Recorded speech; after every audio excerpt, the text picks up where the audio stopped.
Bismillahirrahmanirrahim. Alhamdulillahirabbil alamin wassalatu wassalamu ala asyrafil anbiya'i wal mursalin nabiyyina Muhammadin wa ala alihi wa sahbihi ajma'in amma ba'du.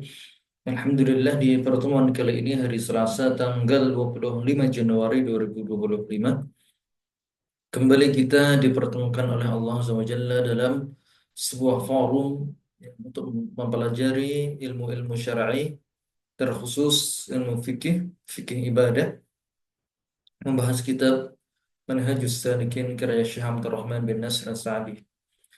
Kita melanjutkan masih seputar bab taharah. Satu bab lagi dalam kitab taharah yaitu babul haid. Bab tentang haid. Baik.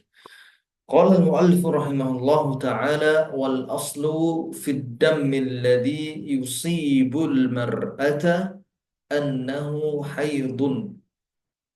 Baik. Wal aslu dan asalnya, ya, asal, wal aslu artinya asal,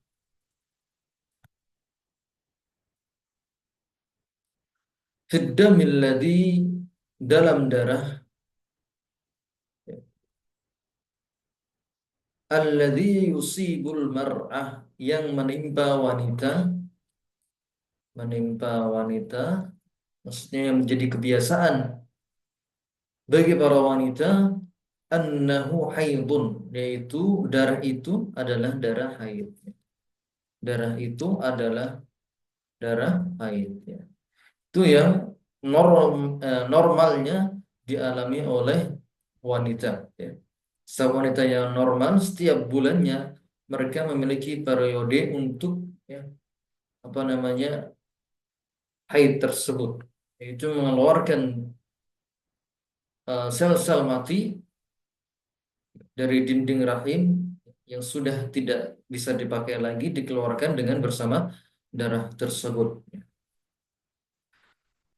Dan warna atau sifat-sifat darah haid itu, ya, sudah sangat jelas, ya, yaitu warnanya kehitaman, merah kehitaman, kemudian menggumpal, dan yang ketiga beraroma, ya, aromanya khas, ya. Jadi ada sifat-sifat darah haid.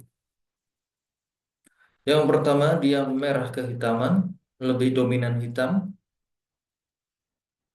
Kemudian yang kedua, menggumpal, artinya dia tidak mengalir seperti air.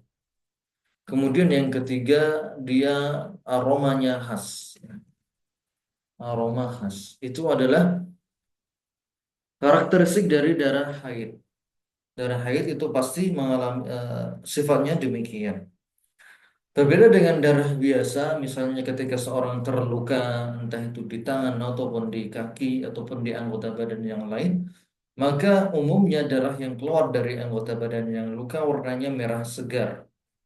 Walaupun nanti dia juga akan menjadi kehitaman, namun asalnya warnanya adalah merah segar. Dan darah manusia apabila dia keluar, ya, maka sifatnya adalah mengalir, ya. Ketika seorang terluka maka darahnya mengalir dan aromanya pun juga berbeda dengan aroma darah haid. Ya, jadi di sini uh, insya Allah, ya, bagi orang yang melihat perbedaan antara kedua darah ini sudah bisa langsung membedakan mana yang merupakan darah biasa dan juga mana yang merupakan darah haid. Baik. Bila haddin lisinnihi. Kemudian di sini Syekh Abdul Rahman bin Nasr As-Sa'di beliau mengatakan bila haddin lisinnihi wala qadrihi wala takarrurihi. Baik, bila haddin, tanpa, ini pendapat beliau, ya, tanpa batasan umur, maksudnya bisa sebelum 9 tahun atau hingga lebih dari 50 tahun tanpa batasan usia, tanpa batasan usia. Ini pendapat yang dipegang oleh Syekh Abdul Rahman bin Nasr As-Sa'di, ya. Jadi darah haid itu tidak mengenal usia, ya. tidak mengenal usia, baik itu wanita tersebut ya, usianya katakanlah 9 tahun kurang berapa bulan, ya. Namun dia mengalami haid dengan ciri-ciri tersebut, ya darahnya merah kehitaman, menggumpal dan memiliki aroma yang khas, maka dihukumi darah tersebut adalah darah haid. Apalagi kalau dia tidak terkena penyakit sebelumnya, tidak ada riwayat penyakit, ya. Keluarganya juga tidak memiliki riwayat penyakit, maka dihukumi darah tersebut sebagai darah haid. Demikian pula apabila ada seorang wanita usia 45 tahun ke atas atau mungkin sampai usia 50 tahun, apabila dia mengalami siklus haid setiap bulannya dengan ciri-ciri demikian, sebagaimana yang telah dia alami pada tahun-tahun yang lalu, maka itu pun juga disebut sebagai darah haid. Disebutkan di sini bila haddin li sinnihi, tanpa batasan usia, karena dalam mazhab Syafi'i, ya, batasan usia haid adalah minimal 9 tahun Hijriyah, Qamariyah, ya. Ketika belum usia 9 tahun maka tidak dihukumi darah haid. Namun di sini Syekh Abdul Rahman bin Nasr As-Sa'di mengikuti pendapatnya Syekhul Islam Ibnu Taimiyah, bahwasanya haid itu tidak dibatasi dengan angka-angka, angka usia, ya, 9 tahun atau 50 tahun, ya. Tetapi yang mu'tabar di sini, yang menjadi patokan di sini adalah sifat darah yang keluar tersebut. Ya. Sifat darah yang keluar tersebut. Dilihat saja apakah darahnya sifat-sifatnya demikian. Apabila sifat-sifatnya demikian, maka dipastikan itu adalah haid. Walaupun usianya kurang dari 9 tahun atau mungkin lebih dari 50 tahun. Kemudian wala qadrihi, ya. Dan juga tanpa batasan hari, maksudnya tanpa batasan pasti akan jumlah hari tersebut, ya. Apakah umumnya wanita haid dalam waktu kurang lebih 1 pekan, ya, antara 5 sampai 10, 5, 6, 7, normalnya 6 atau 7, 6, 7, 8, normalnya demikian. Namun apabila dia keluar darah tersebut hanya dalam jangka waktu sehari saja, atau 2 hari saja, atau 3 hari saja, maka itu tetap disebut sebagai darah haid. Dan ketika sudah selesai, maka dia wajib untuk mandi, ya, kemudian melakukan ibadah-ibadah yang lain. Ya. Jadi di sini beliau mengatakan tanpa batasan pasti akan jumlah harinya. Apakah itu 6 hari, 7 hari, 8 hari, 9 hari, 10 hari, atau lebih dari 15 hari, maka itu tetaplah, ya, apabila darahnya yang keluar tadi sifat-sifatnya demikian, tetap dihukumi sebagai haid. Jadi baik itu kurang dari 1 hari atau lebih dari 15 hari. Baik. Karena mengikuti pendapatnya Syekhul Islam Ibnu Taimiyah, bahwasanya haid itu yang dilihat adalah sifat darah yang keluar, bukan dari angka-angka. Bukan dari angka-angka apakah kurang 1 hari atau lebih dari 15 hari. Baik. Wala takarrurihi, ya, dan juga tanpa pengulangannya. Baik.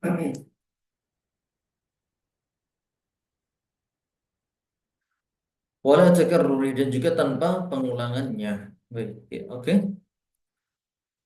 Kemudian poin berikutnya,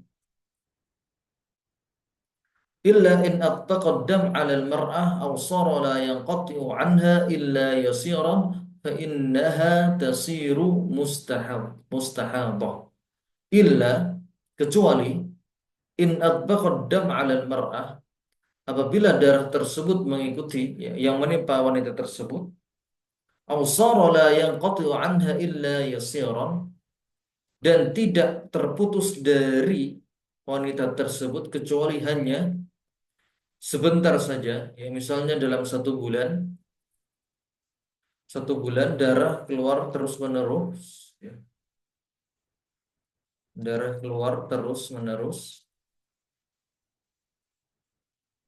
dan tidak berhenti kecuali sebentar, 1 hari atau 2 hari, fa innaha tasiru mustahadhah, maka darah tersebut menjadi atau dihukumi sebagai darah mustahadah. Maka darahnya adalah darah mustahadah. Baik. Dan darah mustahadah faqad amaraha an-nabiy sallallahu alaihi wasallam an tajlisa 'adataha. Darah mustahadah adalah darah penyakit, ya. Dia bukan darah haid. Orang yang terkena mustahadah maka tetap berlaku baginya hukum-hukum orang yang suci. Dia tetap nanti dikenakan hukum sholat, yang wajib sholat, kemudian puasa, ya. Dan juga hukum-hukum lain yang biasa dialami oleh orang yang suci. Jadi darah mustahadah adalah penyakit, ya, darah penyakit yang dia tetap melakukan kewajiban-kewajiban sebagaimana yang dilakukan oleh orang yang suci. Faqad amaraha an-nabiy sallallahu alaihi wasallam an tajlisa 'adataha. Maka untuk wanita yang tertimpa mustahadah, Nabi memerintahkan Nabi sallallahu alaihi wasallam memerintahkan untuk duduk, ya, sesuai waktu eh, biasanya dia haid. Duduk di sini maksudnya adalah tidak sholat dan juga tidak puasa sesuai dengan waktu biasanya dia haid. Apabila dia tanggalannya adalah tanggal 1 sampai 6 biasanya dia haid, maka dia cukup tidak sholat di tanggalan tersebut dan sisanya dihukumi sebagai mustahadah, dihukumi sebagai darah yang suci. Fa illam yakun laha 'adah fa ila tamyiziha.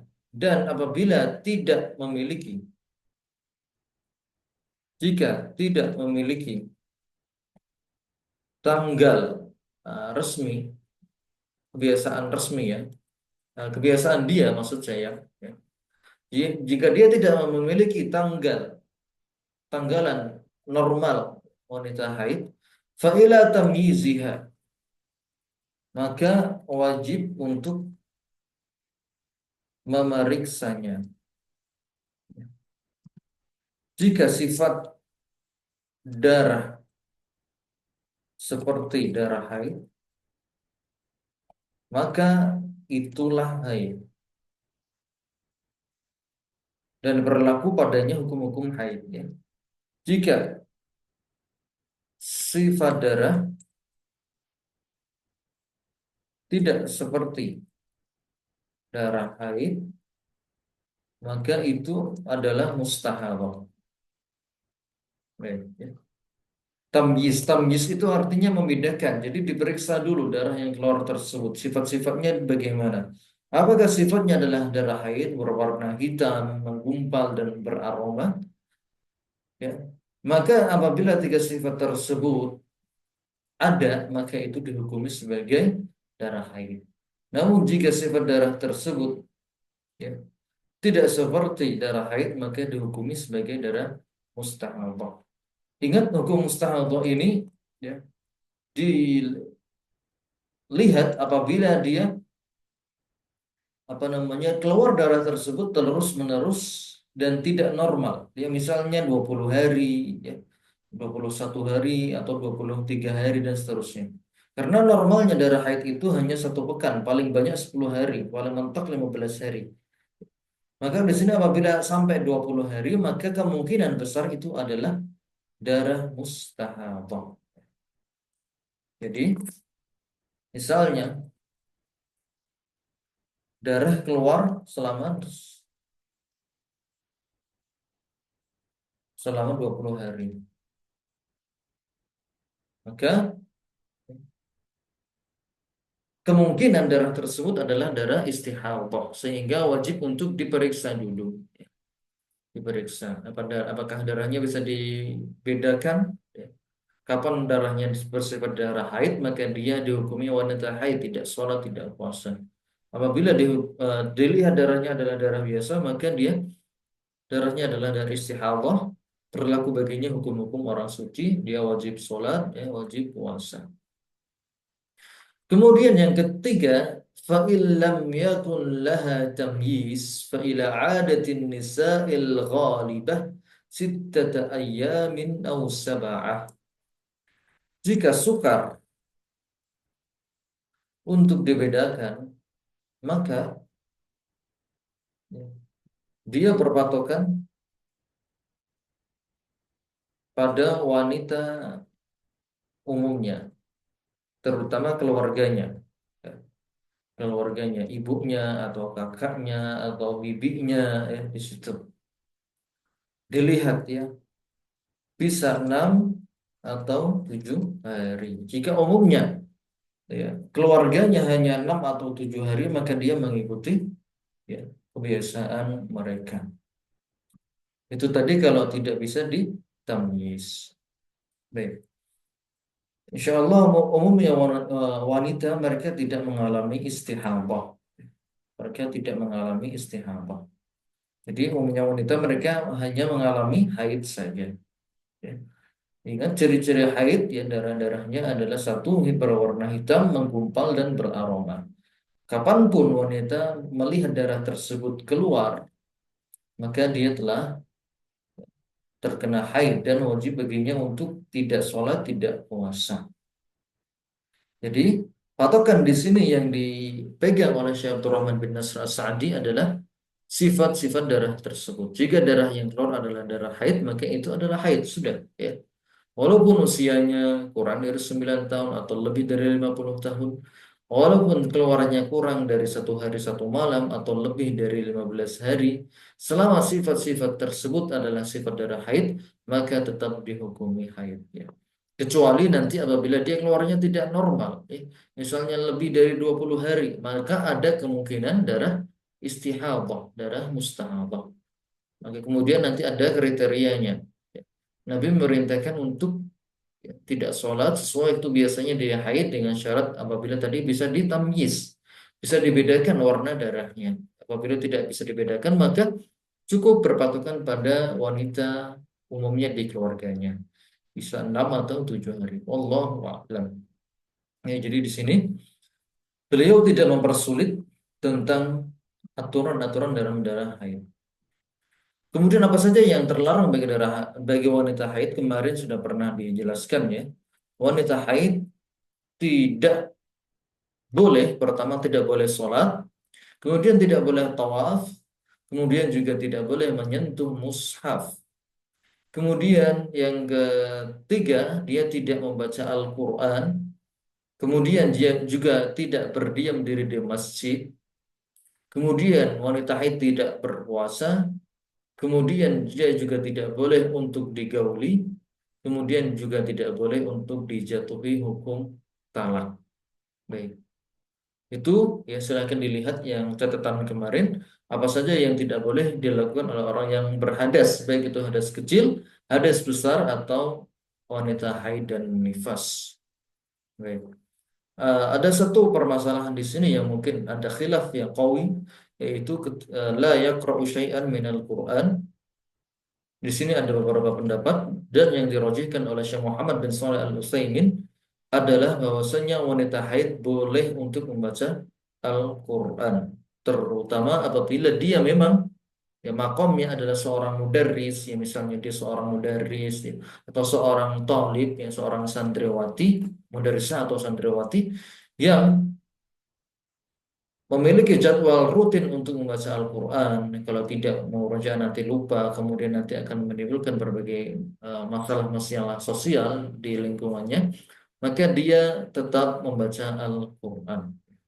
Hanya saja dia tidak menyentuh mushaf. Wanita haid tidak boleh menyentuh mushaf.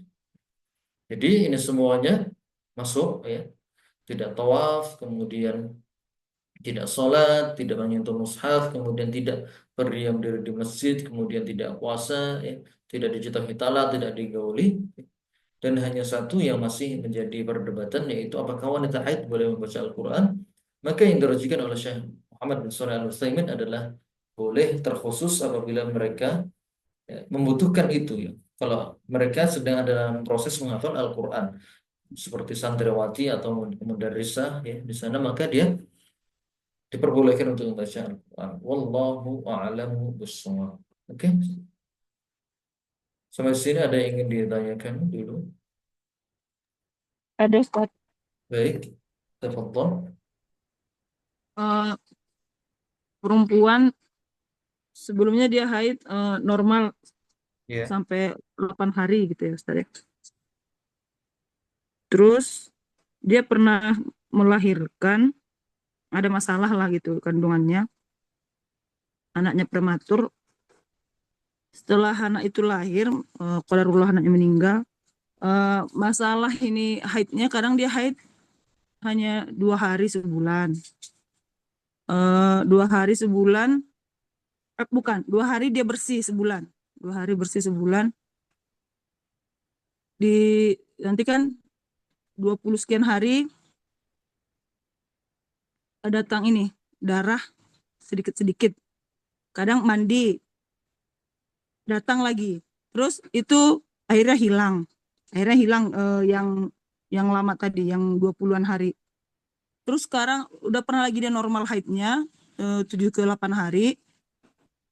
Mandi, mandi biasa, mandi ya, mandi wajib. Terus datang lagi seperti ciri-ciri haid itu. Udah mandi 2 hari, udah bersih 2 hari, datang lagi ciri-ciri seperti haid itu. Eh, apa Darahnya hitam, menggumpal dan berbau. Itu gimana Ustaz ya? Apa haid lagi? Padahal dia udah sholat 3 hari gitu.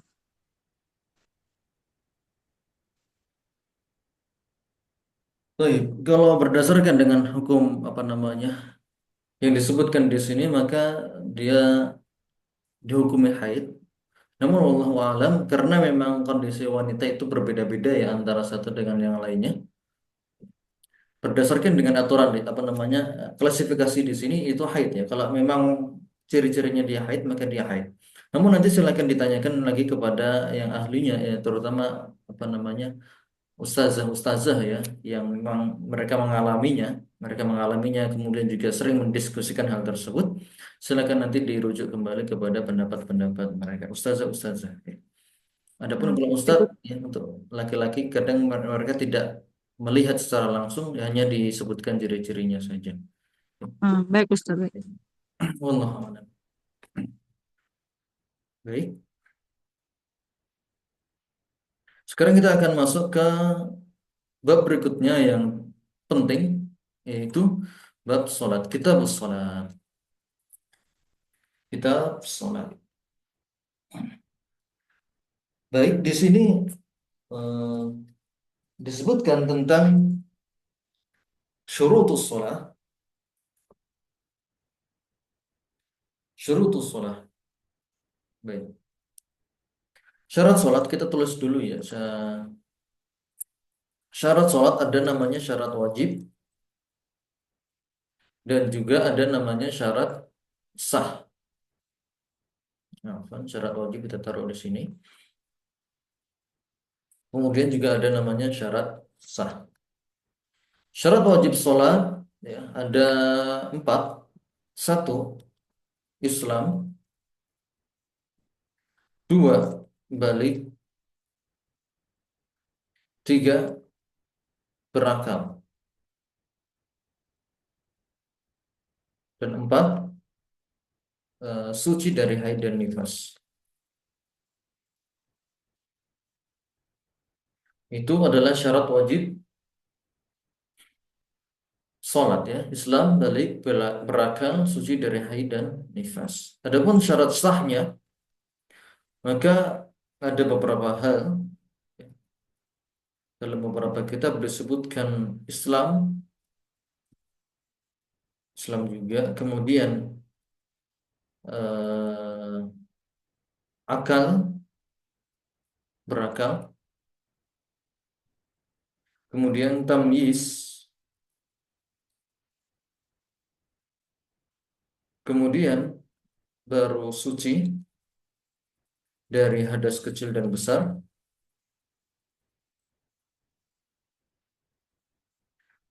ya. Kemudian masuk waktu sholat, Afwan, ini 5. 5 masuk waktu sholat. Kemudian 6 setelah waktu masuk sholat, di situ ada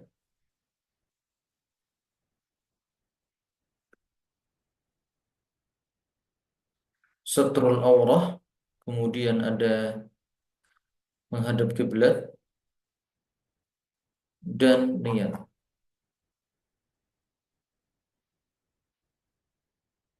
Menutup aurat, kemudian menghadap kiblat, kemudian ada suci, tempat suci, tempat yang suci. Kemudian 9 ada niat. Ya, baik. Itu syarat wajib dan juga syarat sah sholat. Jadi ada beberapa hal. Islam, ya, syarat wajib sebagai syarat wajib dan juga sebagai syarat sah. Ya. Orang yang masuk Islam maka dia wajib sholat. Perlu diperhatikan di sini apa bedanya syarat wajib dan juga syarat sah. Ya. Syarat wajib maksudnya apabila seseorang telah ada padanya apa namanya hal-hal ini maka dia sudah wajib sholat.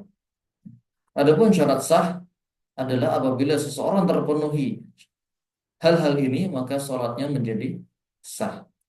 Sekali lagi, perbedaan syarat wajib dan syarat sah adalah untuk syarat wajib apabila seseorang telah terpenuhi 4 poin ini maka dia wajib sholat. Ya.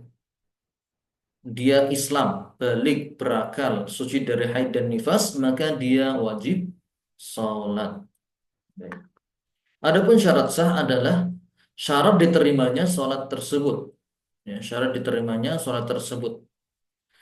Dia harus Islam, kemudian harus berakal, kemudian tamyiz. Tamyiz ini adalah masa sebelum balik, ya, masa sebelum balik. Ya. Jadi misalnya anak usia 7 tahun, secara biologis dia belum balik, namun dia sudah paham gerakan sholat, dia sudah tahu tentang pahala sholat, tata cara sholat, maka sudah dihukumi tamyiz. Anak kecil yang usia 7 tahun apabila dia sholat, maka sholatnya sah. Kemudian syarat diterimanya sholat yang lain juga adalah suci dari hadas kecil dan besar.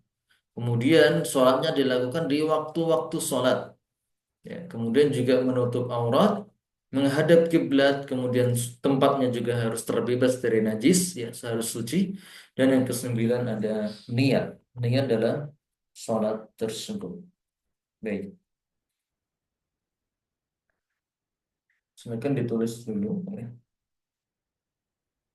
Taqaddama anna at-taharata min syurutiha.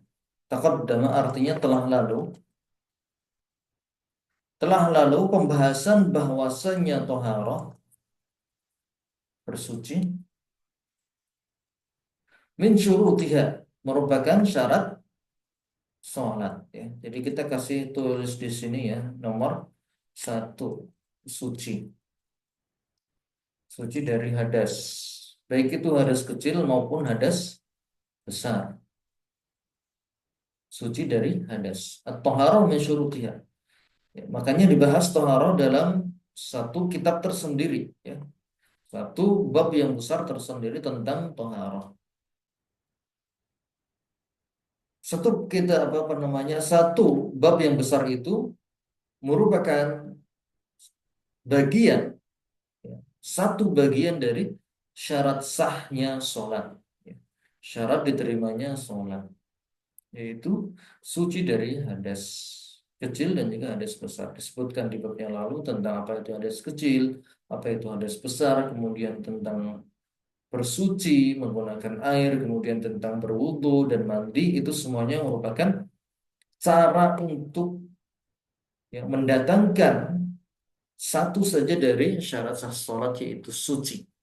Suci dari hadas kecil dan besar. Kemudian wa min syurutiha dukhulil waqt. Ya, kita kasih nomor 2. Dukhulul waqt artinya masuk waktu sholat. Ya.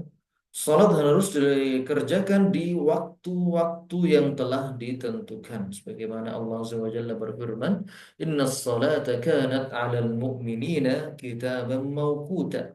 Sesungguhnya salat bagi orang-orang mukmin itu ada waktu-waktu yang telah ditentukan. Ya. Ada waktu-waktunya sendiri. Untuk salat subuh ya dilakukan di waktu subuh. Ya. Terbit fajar hingga sebelum terbit matahari. Kemudian waktu zuhur dilakukan di waktu zuhur, yaitu ketika matahari sudah melewati, ya, tengah-tengah, sudah melewati tengah-tengah, dan artinya dia sudah condong ke barat. Itu waktu zuhur. Waktu asar pun juga demikian, ada aturannya. Waktu maghrib juga demikian, waktu isya pun juga demikian. Ya, jadi sholat harus dilakukan di waktunya masing-masing. Tidak boleh kurang dan tidak boleh lebih. Tidak boleh sholat zuhur dilakukan di jam 11, ya, walaupun sama-sama panas, namun tidak boleh dilakukan di jam 11 sebelum waktu zuhur. Dan juga tidak boleh dilakukan di waktu setelah sholat zuhur, ya, di waktu asar. Sholat zuhur tidak boleh dilakukan di waktu asar, kecuali nanti bagi siapa yang menjamak sholat tersebut. Wal aslu fi hadisi fihi hadis Jibril. Wal aslu di sini artinya dalil. Ya. Dalil tentangnya, fihi artinya tentangnya. Ya. Dalil tentang waktu-waktu tersebut adalah hadis Jibril. Ya. Hadis tentang yang apa namanya, Jibril datang kepada Nabi Shallallahu Alaihi Wasallam mengajarkan tentang tata cara sholat dan juga waktu-waktunya. Ya. Disebutkan dalam sebuah hadis riwayat Ahmad dan juga Imam Nasai dan Tirmidzi, annahu amman nabiyya sallallahu alaihi wasallam fi awalil waqt. Ya. Bahwasanya Jibril amman nabiyya, mengimami, Jibril mengimami Rasulullah,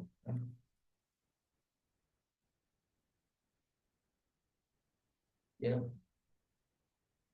tentang sholat 5 waktu. Ya, jadi ini kisahnya setelah Isra Mi'raj, ya, setelah Isra Mi'raj, Nabi Shallallahu Alaihi Wasallam mendapatkan perintah untuk menjalankan sholat 5 waktu untuk dia dan juga umatnya. Kemudian di hari berikutnya Jibril datang untuk mengajarkan ke Rasulullah tentang kaifiyahnya dan juga tata cara waktu-waktunya, ya, tentang sifat-sifatnya dan juga waktu-waktunya. Jibril datang kemudian mengimami Nabi fi awalil waqt, di awal waktu, wa akhirihi, dan di akhirnya, dan di akhir waktu. Waktu, ya, masing-masing sholat, ya. Jadi Jibril datang di awal waktu zuhur, kemudian sholat zuhur bersama Nabi Shallallahu Alaihi Wasallam. Kemudian datang lagi di waktu asar, di awal waktu asar. Kemudian sholat asar bersama Nabi. Kemudian datang di awal waktu maghrib, sholat bersama Nabi. Kemudian datang di waktu isya juga demikian, di waktu subuh juga demikian.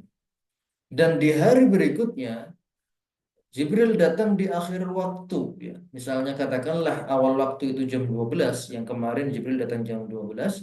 Kemudian di hari kedua Jibril datang jam 3 kurang seperempat, katakanlah jam 3 kurang seperempat. Itu adalah akhir waktu zuhur, ya.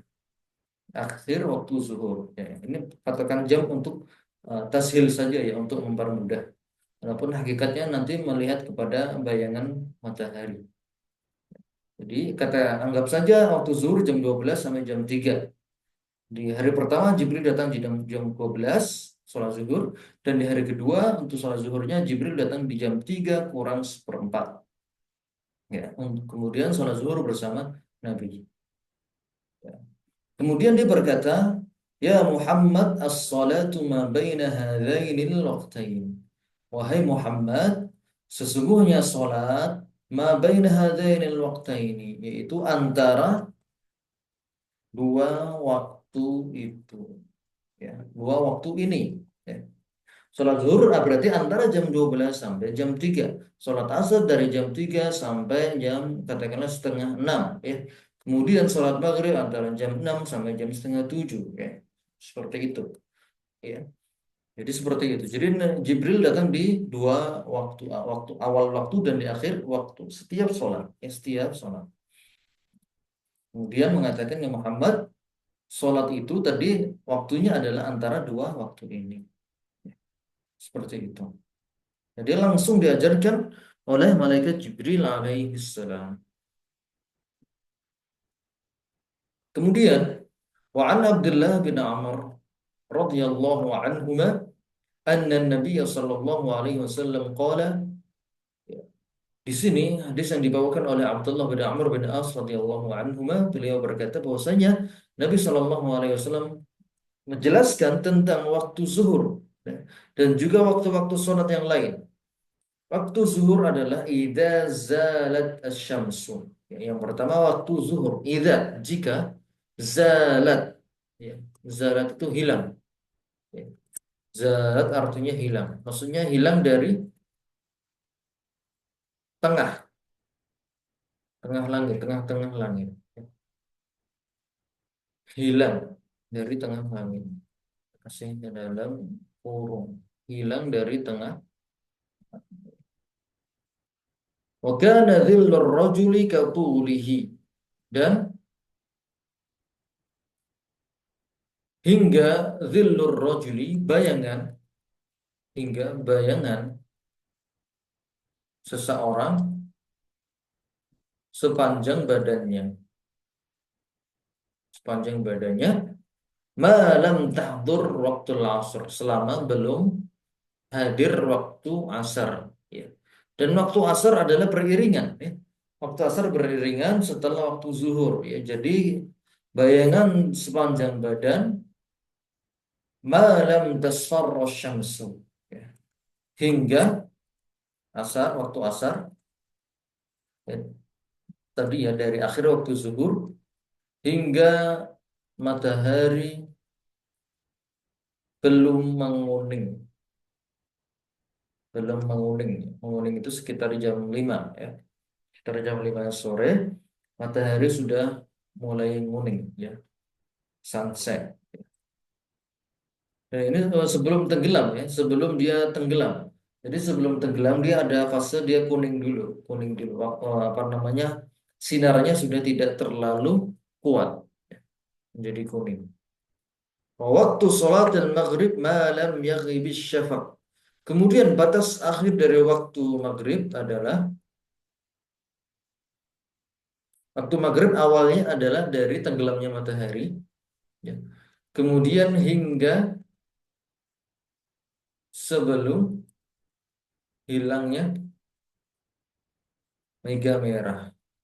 Sebelum hilangnya mega merah yang ada di langit. Jadi dari tenggelamnya matahari, ya, ketika matahari yang sudah benar-benar hilang dari cakrawala, ya, walaupun memang di langit masih ada warna warna merah dan semacamnya, maka itu adalah waktu maghrib. Sudah boleh berbuka puasa, sudah azan dan sudah waktunya sholat maghrib.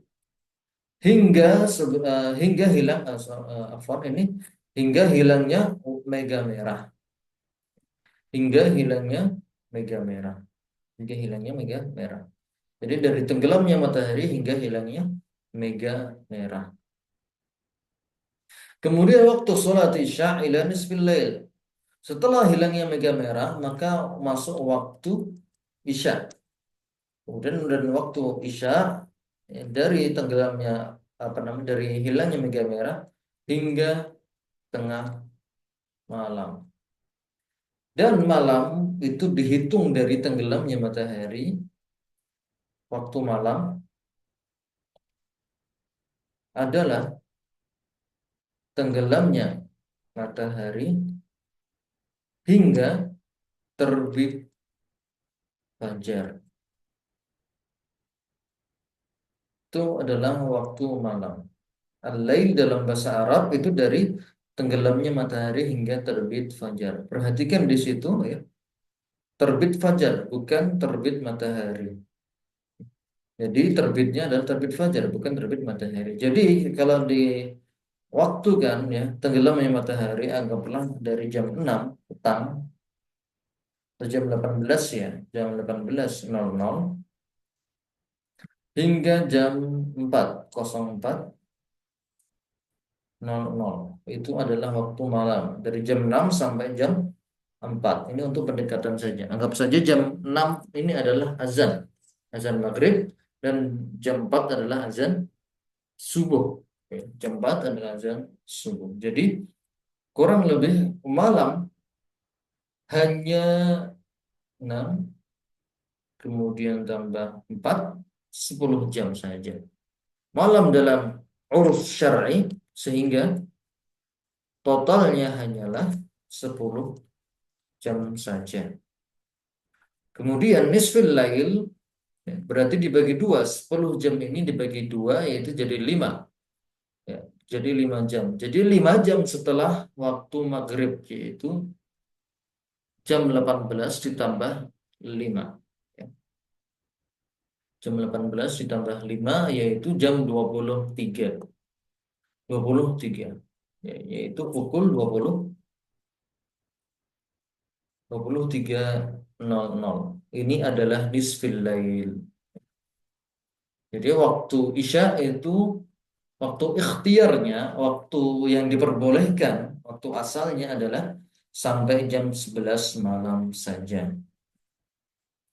Adapun nanti untuk orang-orang yang dalam kondisi darurat, seperti dia dalam kondisi safar di kendaraan dan tidak bisa turun, maka dia diperbolehkan untuk sholat Isya di setelah jam 11 malam tersebut. Ya. Dia boleh misalnya dia bisnya berhenti jam 1 malam, maka dia sholatnya jam 1 malam. Ya. Itu namanya waktu idtirar. Ya. Jadi ada waktu ikhtiar, waktu yang afdal, kemudian ada waktu idtirar, waktu darurat, yaitu bagi orang-orang yang tidak memiliki kesempatan untuk sholat di awal waktu tadi, di waktu ikhtiar tadi. Baik. Wa waktu sholati subuh, adapun waktu sholat subuh min tulu'il fajri ma lam tatlu'u syamsu, rawahu Muslim. Waktu sholat subuh dari terbitnya fajar hingga sebelum terbit matahari, katakanlah ya, jam setengah 6 ya. Terbitnya fajar ya, dari jam 4.04.00 sampai mungkin ya jam 5.05.30. Ini adalah waktu sholat subuh ya. Lumayan panjang, yaitu sekitar kurang lebih 1 jam. Kurang lebih 1 jam waktu untuk sholat subuh. Ini nanti silakan dilihat di kalender ya. Kalender tentang waktu tulu'ul fajar dan juga tulu'us syams. Tulu'us syams itu menunjukkan tentang akhir dari waktu subuh tersebut. Apabila sudah tulu'us syams, setelah terbit matahari, maka dia telah melewati waktu sholat subuh. Wa idraku waktu sholati bi idraki rak'atin. Dan seorang dikatakan mendapatkan mendapatkan waktu sholat minimal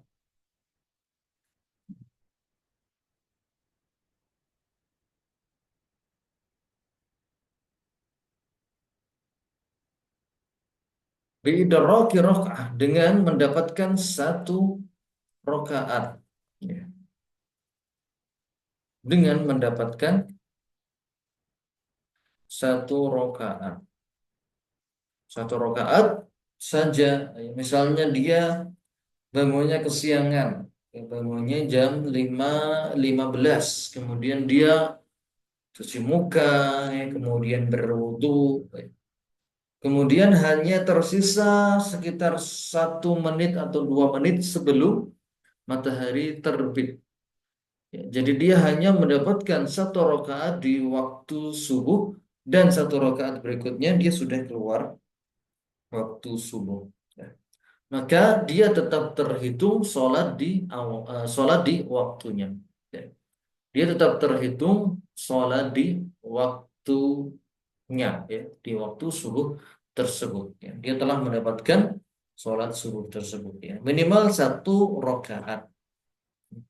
Biqaulihi sallallahu alaihi wasallam, berdasarkan sabda Nabi sallallahu alaihi wasallam, man adraka raka'atan minas shalah faqad adraka shalah.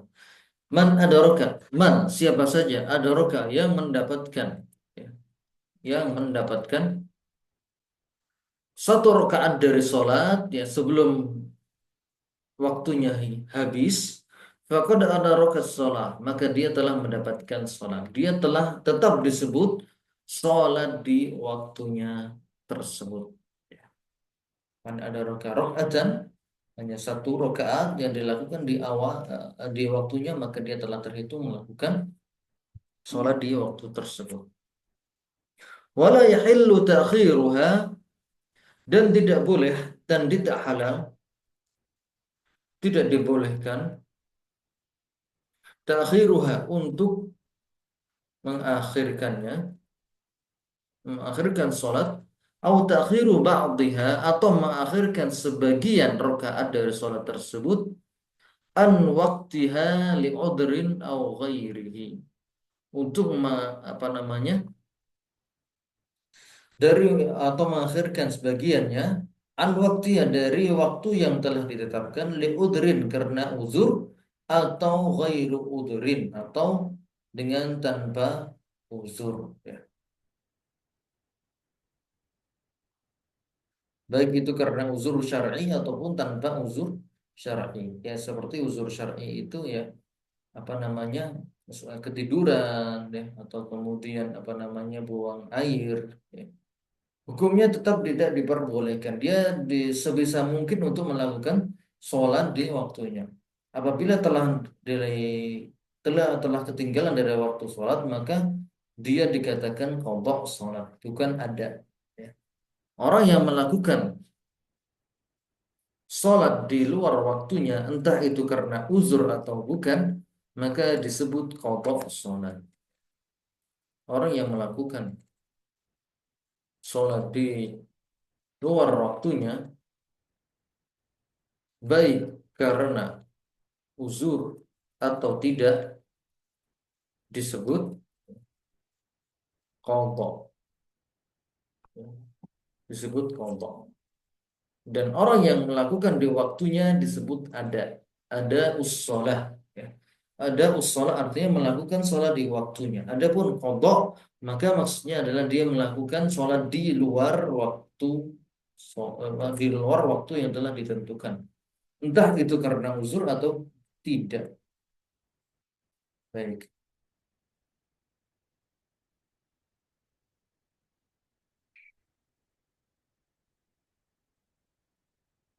Illa idza akharaha liyajma'aha ma'a ghairiha fa innahu yajuzu li'udrin min safarin aw matarin aw maradin aw nahwiha. Kecuali idza akharaha, apabila dia mengakhirkannya, liyajma'aha ma'a ghairiha, kecuali diniatkan jamak takhir, ya. Jamak takhir, misalnya zuhur ditakhir nanti dengan waktu asar, ya.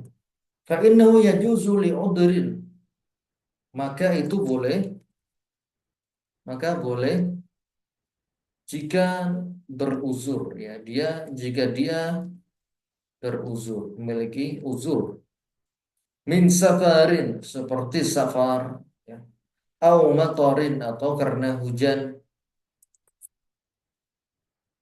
au maradin, atau karena sakit keras, au nahwiha, atau yang semacamnya, ya, yang membuat dia tidak bisa melakukan sholat di waktunya, ya, maka dia niatkan untuk jamak takhir. Musafir menjamak takhir boleh, ya. ya, diperbolehkan untuk mentakhirnya. Jadi dia harus meniatkan jamak takhir. Kalau dia tidak niat jamak takhir, maka tidak diperbolehkan. Jadi harus diniatkan untuk jamak takhir. Wal afdal taqdimus sholati fi awwali waqtiha, dan yang paling utama dari melakukan sholat berdasarkan waktunya adalah sholat itu di awal waktu. Sholat itu dilakukan di awal waktu. Inilah yang paling utama. Ya. Setelah datang waktu sholat maka segera azan. Kemudian mengambil air wudhu. Kemudian bersiap-siap memakai pakaiannya, menutup auratnya, ya, memakai bajunya. Kemudian ya kalau ada sholat qobliyah maka dia qobliyah dulu. Kemudian setelah itu dikumandangkan iqamat baru kemudian sholat. Itulah yang disebut sebagai sholat di awal waktu. Ya, jadi tetap ada azannya, kemudian ada wudhunya, kemudian siap-siap, qobliyah, kemudian baru sholat di awal waktu. Ya. Itu yang namanya sholat di awal waktu. Baik, illa tadi ya, sholat itu afdalnya adalah di awal waktu. Kecuali ada satu sholat, yaitu sholat isya. Isya, sholat isya, afdalnya dilakukan ya, sebelum tengah malam. Ya, kurang lebih sekitar jam 9 atau jam 10. Ya. Kecuali jika berat. Jika berat misalnya berat untuk mengumpulkan jamaahnya atau mungkin orang-orang punya kesibukan yang lain ya. Entah itu makan malam, entah itu berkumpul dengan keluarganya sehingga harus kalau diakhirkan nanti merusak susunan acara, maka dia afdolnya diawalkan. Afdolnya diakhirkan jika dia memang waktunya longgar ya, tidak ada hajat-hajat yang harus ditunaikan, maka afdolnya dilakukan di apa namanya sebelum tengah malam. Ya, dengan syarat jamaahnya juga bisa demikian pula. Ya. Jamaahnya juga sama, ya tidak memiliki kesibukan yang mungkin bisa yang menghalanginya. Ya, sehingga eh, syaratnya berat ya untuk sholat isya di tengah malam itu syaratnya berat karena juga harus ada jamaahnya, kemudian juga ya, jamaahnya juga tidak merasa terganggu dengan sholat di waktu tersebut. Wa illa dhuhra fi syiddatil harri, dan juga kecuali sholat zuhur di waktu yang sangat panas. Eh, Untuk di Indonesia maka ini tidak ada ya. Insya Allah di Indonesia panasnya pun tidak terlalu menyengat. Tidak seperti di daerah Timur Tengah, di Saudi, di Mesir, di Afrika yang panasnya sangat menyengat sekali. Sehingga bagi mereka merasa berat untuk sholat di waktu jam 12 sehingga mereka diakhirkan sholatnya jam 2. Itu pun kalau apa namanya jamaahnya juga mau ya, asalkan jamaahnya juga sepakat. Kalau tidak sepakat tetap pilih di awal supaya nanti bisa dilakukan untuk kegiatan yang lain, maka tetap dikembalikan di waktu awal tadi. Ya. Qala Nabi sallallahu alaihi wasallam, "Idza ishtadda al-harru fa'abridu 'anis shalah, fa inna shiddatal harri min fayhi jahannam." Idza ishtadda al-harru, apabila panas terasa sangat menyengat, ya, menyengat. Fa'abridu 'anis shalah, maka apa namanya dinginkan sholat ya sholat zuhur tersebut. Itu lakukan dinginkan ya. Dinginkan maksudnya sholatnya agak nantian setelah tidak terlalu panas. Nah, inna syiddatal harri, karena sesungguhnya panas yang menyengat tersebut min faihi jahannam, ya, merupakan bagian dari uap jahanam. Bagian dari uap jahanam. Ya. Panas yang menyengat itu bagian dari uap jahanam. Kemudian Nabi menganjurkan untuk sholat di waktu yang sudah agak dingin, jam 2 atau setengah 3, sebelum waktu asar. Wa man fatathu salatan wajaba alaihi qada'uha fawran murattiban. Murattaban atau murattiban. Baik. Siapa saja yang tertinggal sholatnya dari waktu yang telah ditentukan, wajib alaihi qada'uha fawra. Maka wajib untuk mengqadanya, wajib diqadha segera. Fawran artinya segera, murattaban artinya berurutan. Berurutan. Ini apabila ya dia ketinggalan banyak sholat zuhur, asar, maghrib, isya, maka dia wajib untuk melakukannya berurutan. Fa in nasiyat tartiba au jahilaha, apabila dia lupa urutannya, au jahilaha, atau dia tidak mengetahui tentang wajibnya tertib, au khawfa fawtas shalah, atau takut tertinggal sholat, yaitu tertinggal waktu sholat yang sedang dilakukan, sakotot tertib, maka dia tidak wajib untuk tertib. Ya. Sakotot tertibu bainaha wa bainal hadirah, antara sholat tersebut dan juga sholat yang dilakukan di waktu itu. Ya.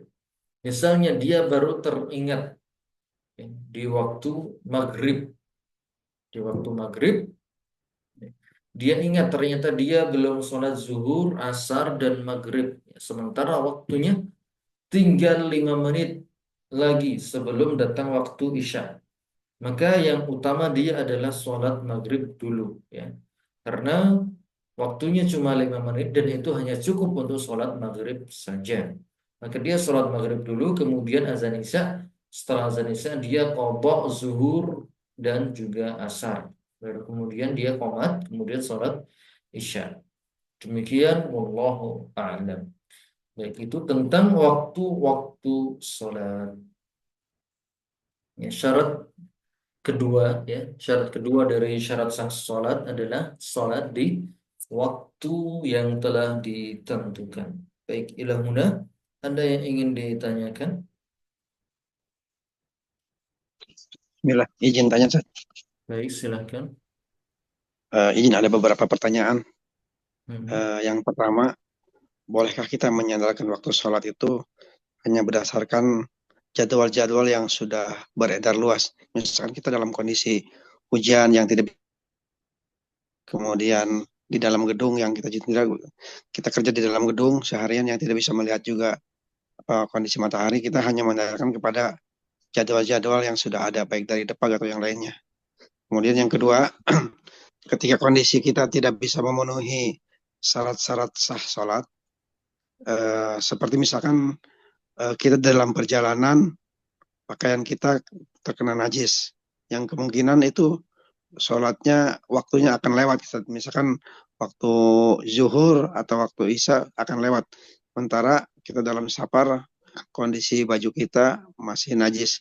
Apakah kita tetap sholat atau nanti dikodok aja saja? Begitupun ketika misalkan kita dalam kondisi sholat dalam safar di dalam bus yang kondisinya kemungkinan kita tidak bisa menghadap ke arah kiblat, misalkan safar kita ke arah timur dan waktu sholat kemungkinan akan habis. Misalkan waktu yang pendek ketika waktu subuh atau maghrib kendaraan belum berhenti. Nah itu apakah tetap dilaksanakan dengan tanpa menghadap ke kiblat atau dikodok gitu Ustaz? Seperti mungkin kejadian lain sering macet, kita kena macet, sementara waktu sholat habis gitu Ustaz. Itu seperti apa kondisinya? Jazakallahu khairan, Ustaz. Baik. Untuk poin pertama tadi, apakah kita boleh berpatokan kepada jadwal-jadwal sholat? Maka di sini dilihat apakah jadwal tersebut adalah jadwal yang resmi dikeluarkan oleh apa namanya badan yang berwenang ya seperti MUI ya, atau jadwal yang hanya ditulis oleh ya, takmir saja ya. Jadi perlu dilihat. Yang berhak untuk menentukan jadwal sholat ya, adalah mereka yang apa namanya memiliki kapasitas di situ. Ya. Tahu tentang ilmu fikih dan juga tahu tentang ilmu falak. Ya, ilmu falak. Ya, jadi orang yang mendapatkan kewajiban dan amanah untuk membuat jadwal, dia harus belajar dua ilmu tersebut. Fikihnya dia harus punya, kemudian ilmu falaknya pun dia juga harus punya. Ilmu falak itu tentang apa namanya matahari dan bulan ya, tata letaknya. Kapan terbit, kapan tenggelam, ciri-ciri terbit, ciri-ciri tenggelam, ya kemudian melihat bayangan dan semacamnya. Apabila yang mengeluarkan adalah memang mereka yang amanah, diketahui amanah, ya. Memang mereka memiliki kapasitas dalam ilmu tersebut, maka boleh kita berpatokan kepada jadwal yang telah mereka buat. Ya. Jadwal yang telah mereka buat. Kita boleh berpatokan kepada mereka. Baik, itu yang pertama. Ya. Kemudian yang kedua, apabila syarat-syarat tidak terpenuhi. Ya. Syarat-syarat sholat kan tadi ada beberapa hal ya. Ada suci, masuk waktu sholat, menutup aurat, menghadap kiblat, tempat yang suci, dan niat. Apabila tidak terpenuhi salah satu syaratnya dalam kasus yang ditanyakan ini adalah pakaiannya najis dan dia tidak bisa untuk bersuci. Apakah dia tetap sholat ataukah nanti dia kotor ketika sudah dapat air? Maka di sini berdasarkan firman Allah, Inna sholata kanat alal mu'minina kitaban mawquta. Salat itu bagi orang-orang mukmin sudah ada waktunya. Maka takdimul apa namanya salat di waktu yang telah ditetapkan itu lebih utama ya, daripada salat yang dilakukan di luarnya. Harus salat itu dilakukan di waktu tersebut. Oleh karenanya banyak para ulama yang mengatakan tetap dia salat di waktu tersebut sebisa mungkin ya. Najisnya sebisa mungkin ditakhfif, diringankan. Misalnya kalau terkena apa namanya najis ain, katakanlah kotoran ya, maka dibuang kotorannya sebisa mungkin ya. Walaupun hanya masih ada sisa di sana, masih ada sisa di sana, tapi dia tetap sholat dengan menggunakan ya, baju tersebut kalau dia nggak punya gantinya. Tapi kalau ada gantinya silakan dia ganti. Tapi dalam kondisi tersebut dia tetap sholat ya. Dia tetap sholat di waktunya sesuai dengan kemampuannya. Ada air dicuci, kalau nggak ada ya ditakhfif saja, maka itu insya Allah sudah cukup. Ya. Adapun untuk ulama Syafi'iyah, maka mereka berpendapat eh, yang tadi dia tetap sholat di waktunya, walaupun kehilangan salah satu dari syaratnya, hanya saja nanti setelah dia di kondisi yang aman normal, dia mengqadha sholatnya. Jadi dua kali, sholatnya dilakukan dua kali. Namun apabila hanya dilakukan di awal saja, maka ini insya Allah sudah cukup dan ini yang dirujukan oleh ulama-ulama Saudi, ya, ulama-ulama Saudi merujukan hal tersebut. Jadi sholatnya cukup dilakukan satu kali saja. Ya. Fattaqullaha mastata'tum. Bertakwalah sesuai dengan kemampuannya. Jadi tidak perlu diqadha, tidak perlu diqadha. Sholat sesuai dengan kemampuannya. Kemudian tentang yang berikutnya yaitu masih seputar syarat sah sholat yaitu menghadap kiblat. Apabila seorang tidak mampu untuk menghadap kiblat, kata itu dia dalam kondisi di atas kendaraan. Maka sebenarnya sholat di atas kendaraan untuk sholat wajib ini tidak diperbolehkan. Asalnya ini muttafaq ya, muttafaq sholat di atas kendaraan itu tidak boleh sholat wajib. Ya. Sholat wajib tidak boleh dilakukan di atas kendaraan kecuali apabila kendaraan tersebut ya adalah kendaraan umum yang tidak bisa kita turun di situ. Misalnya naik kereta nggak mungkin kita turun dari kereta untuk sholat di stasiun. Nanti ya bisa tertinggal. Maka di sini para ulama berbeda pendapat, apakah dia sholatnya nanti harus terpenuhi syarat-syaratnya. Misalnya dia harus tetap berdiri, tetap menghadap kiblat ataupun ya, kemudian juga dengan syarat-syarat yang lain ada azan, ada iqamatnya. Apakah harus demikian? Maka di sini beberapa ulama seperti Syekh Muhammad bin Shalih Al Utsaimin eh, tidak memaksakan semua syarat itu ada. Ya. Jadi dia tetap duduk di tempatnya bertayamum sesuai dengan kemampuan. Ya.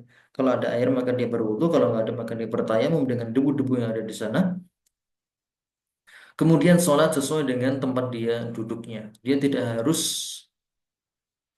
apa namanya berdiri, tidak harus berdiri, kemudian juga tidak harus menghadap kiblat. Jika memang tidak mungkin untuk menghadap kiblat. Namun jika mungkin untuk menghadap kiblat, maka yang paling afdal adalah sholat tersebut menghadap kiblat. Ya.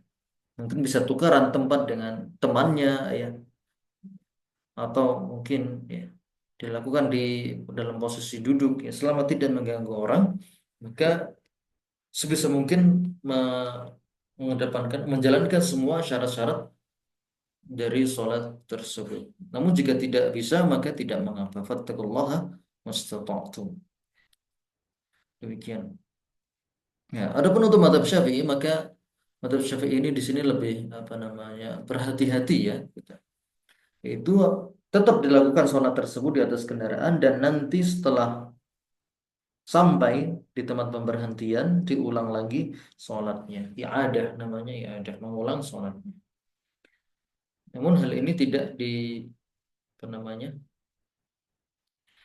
tidak dikuatkan oleh ulama-ulama kontemporer ya. Ulama kontemporer Saudi hanya mengatakan sholatnya cukup sekali saja dan tidak perlu diulang, tidak perlu diulang. Wallahu a'lamu bishawab. Demikian.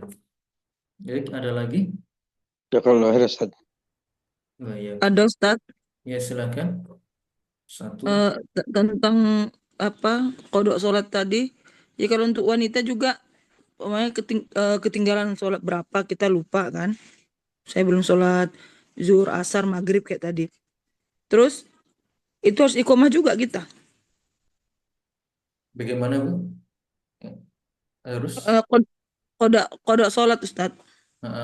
pada sholat. Itu selesai tadi kan mepet waktunya udah masuk ke Isya. Jadi Ah, kita sholat Isya dulu. Terus ya, tadi zuhur, asar, maghribnya tinggal. Itu setiap selesai sholat kita iqomah lagi gitu. Sholat tidak, zuhur. tidak. Iqamah itu untuk sholat berjamaah.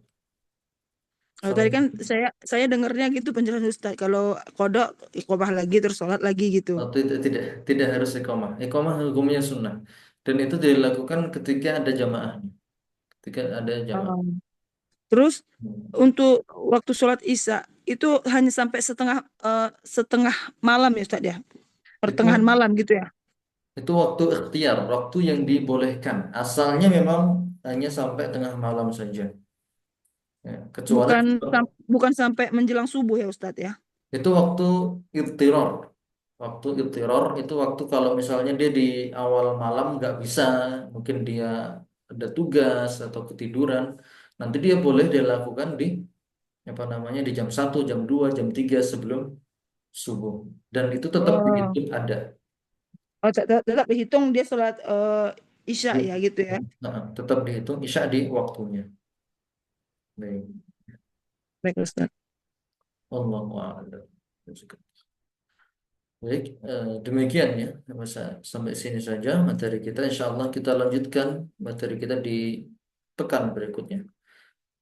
Kita tutup dengan doa kafaratul majelis. Subhanakallahumma wa bihamdika.